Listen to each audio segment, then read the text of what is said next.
Oke.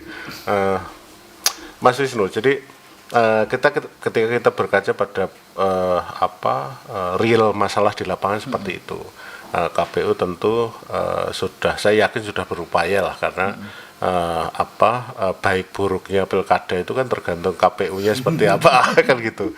Nah, sekarang kalau dari kacamata regulasi misalkan terkait dengan itu tadi, misalkan honor untuk itu sepele ya sebenarnya. saya kayak kalau masalah honor itu agak sungkan saya nanya. Tapi kan itu real dan itu jadi persoalan penting karena itu tadi. Orang sudah kerja mati-matian sekian jumlah wilayah, terus dengan satu ini enak sih situ tinggal rokokan, tinggal kopi, selesai urusan. Nah sekarang terkait misalkan hal seperti itu, rekomendasi Mas Wisnu sebagai penyelenggara untuk menambal hal-hal yang kurang-kurang itu apa kira-kira?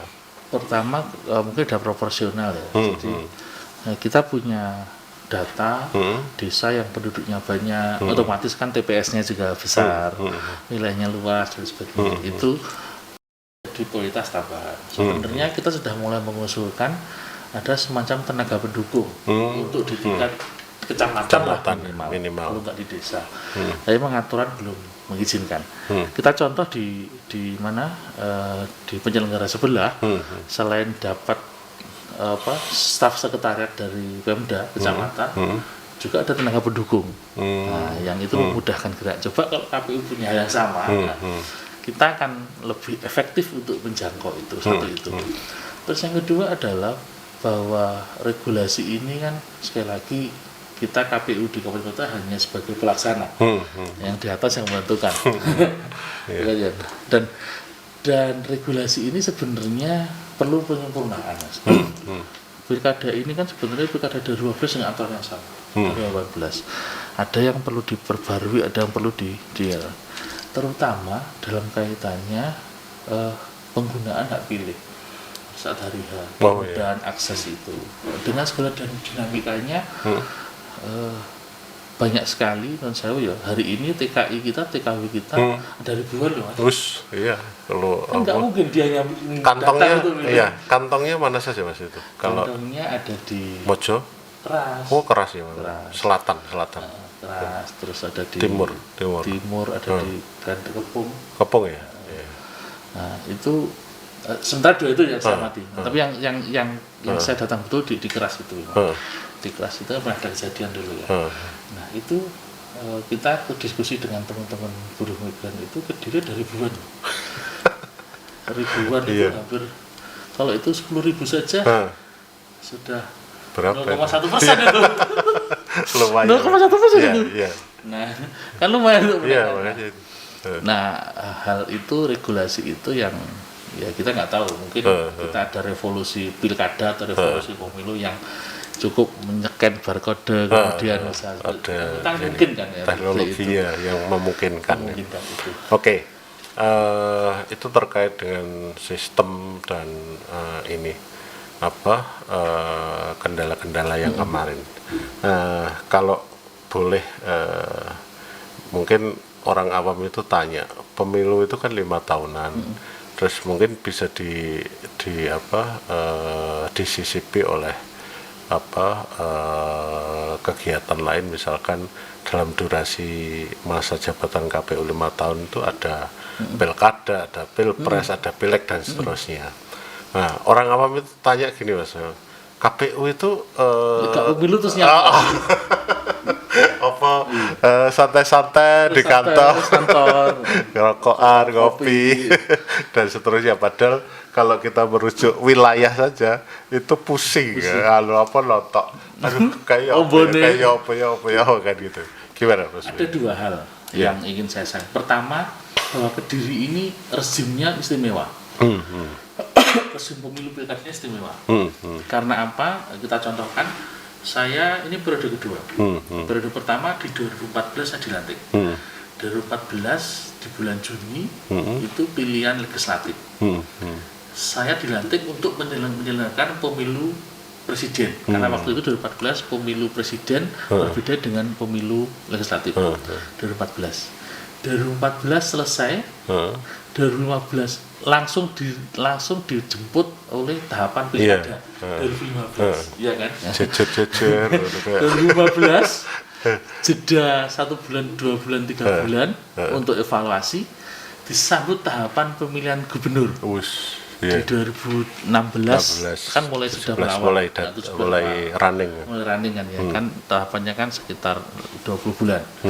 Nah, 2015 di saat yang sama beriringan dengan pemilu 2019, ya kan? Pileg. Nah, pileg. 2019 kita terakhir, kemarin aku dilantik Juni 2019. 2019 selesai, kita masih ada penetapan di bulan Juni, Juli itu ada penetapan DPR, ya kan? Penetapan DPR di Juni. Nah, 2019 kita sudah mulai mempersiapkan lagi untuk pemilu 2020. Iya. Besok 2021. Saya nggak bisa bayangkan. Artinya ini hal berbeda dengan KPU lain kayak Kota Kediri. Kota Kediri dia sekali pemilu langsung semua cover. Terus bar selesai kan. Terus luas wilayahnya hanya 3 kecamatan. Ini podo bisa. Oke. Nah, terus yang sebentar. Yang kedua adalah kami pasca pilkada pasca pemilu ada riset kajian. Dan yang terbaru di Undang-Undang 7 2017 kami diamanahkan ada 3 kegiatan. Yang pertama pemutakhiran data pemilih berkelanjutan. Yang setiap bulan kita memutakhirkan, nanti di bulan Mei. Di bulan Mei kita mulai memutakhirkan. Nah, setiap bulan data pemilih. Yang kedua adalah pendidikan demokrasi. Yang ketiga partisipasi pemilih. Ada 3 itu yang dengan segala keterbatasan dana. Kalau pilkada kita punya sekian. Tapi kalau tanpa pilkada di bulan pemilihan sangat terbatas dengan dinamika itu. Nah, persis hari ini kami sedang mempersiapkan nanti di bulan Mei daftar pemilih berkelanjutan.